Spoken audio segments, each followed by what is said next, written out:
Of waves, wind and losing the timing can make it very, very difficult for these paddlers. So they'll really have to be working as a unit. We can see there the lineup: Colombia, Hungary, Poland, Germany, China, Canada in there. They'll get a big cheer, I'm sure. Spain, Brazil and the Czech Republic.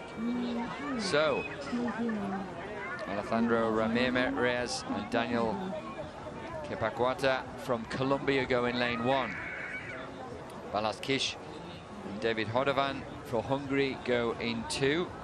Dominik Nowacki and Norman Zezula from Poland, they go in lane 3. Sebastian Brendel and Tim Hecker, ever-present Sebastian Brendel at the World Championships. Watch for them. They're in lane 4 in their favoured distance. Liu Hao and Ji Bowen from China.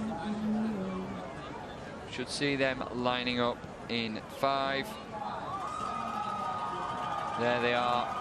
Next to them, the crowd roar for Craig Spence and Brett Himmelman. The Canadians, bronze medalists from Poznan. So they've got a chance here in front of their home crowd. They're in lane 6.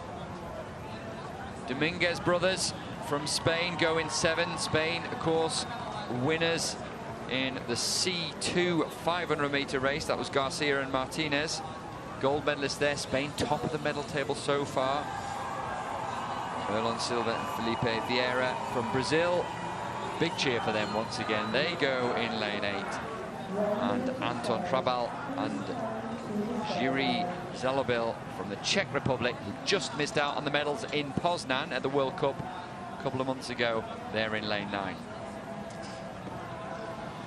Obviously, we can't discount the Germans here. The big name is Sebastian Brendel. You always know if Sebastian Brendel's in a race, seaboat race, you know you're in for a tough race. Obviously, China, having the form as they always do within the C2, have a lot of history and success with the C2. Canadians, they'll be pushing for a medal here, certainly. Yeah, this could be who's wise, who just paces it right, and waits and waits and waits to make their move. Well, we'll find out in the next 4 minutes or so.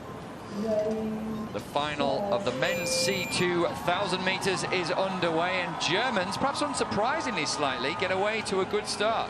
Well, punching into his head when you being a lot bigger and stronger in terms of Sebastian, he would have that strength to just really lever that big and heavy boat through that water there, that heavy water just pushing hard against him. So not surprising there, as strong as he is, he's going to really try and maximize his opportunity, having that strength and use that to his advantage. So they're really pushing that pressure on, trying to drag those Chinese out, see what they can do the first 250.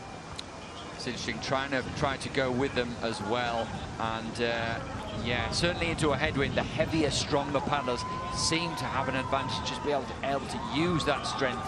And as you've said, David, well, if you've got it, absolutely make the most of it. And Brendel doing that with his partner Tim Hecker. They've been together for a few years now, and had quite a lot of success as a crew. Won both World Cups in this event this year, 3rd at the Tokyo Olympics, and Sebastian Brendel in the front of that boat is an absolute legend of the sport. He's won more World Championship gold medals than even Lisa Carrington. So quite an achievement. But the Chinese going with them at the moment.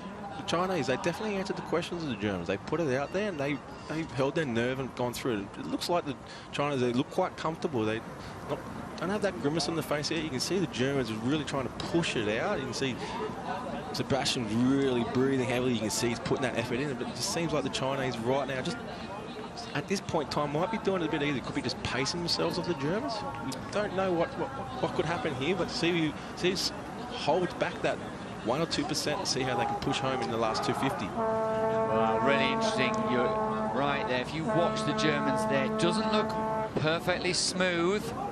As we saw, in fact, the German crew was winning the men's K2 1,000 meters, just looked so relaxed, it looked so easy, it felt easy.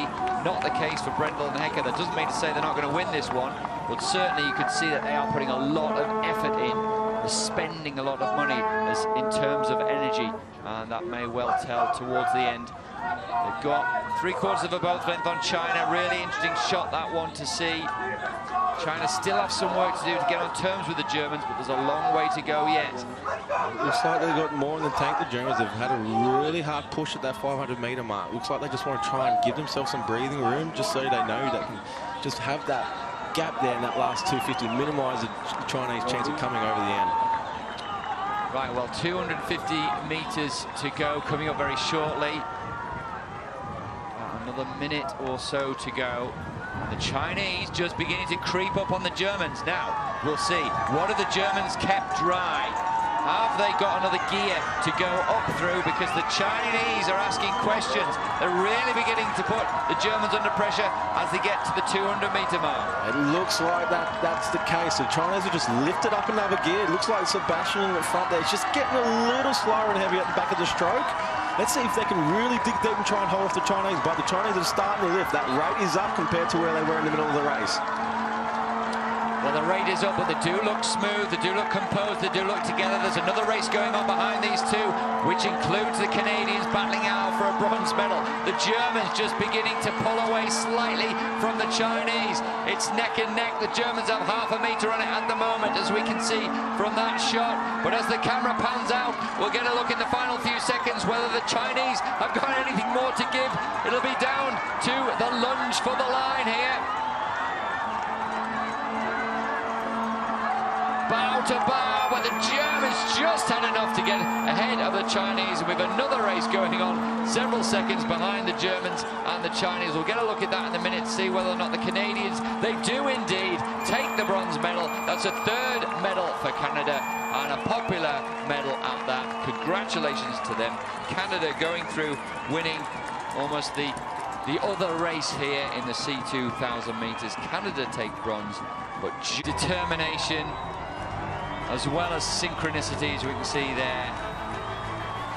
Having the strength and the ability to respond immediately in the last 100, 150 as such into a headwind, that requires a large amount of strength. And Sebastian Brennan, we all know how big he is, and you can see why he can do that. And to be able to respond under pressure. They felt they were in front the whole way from start to finish, but what really mattered is getting that over the line first. 0.43 of a second separating the Germans and the Chinese.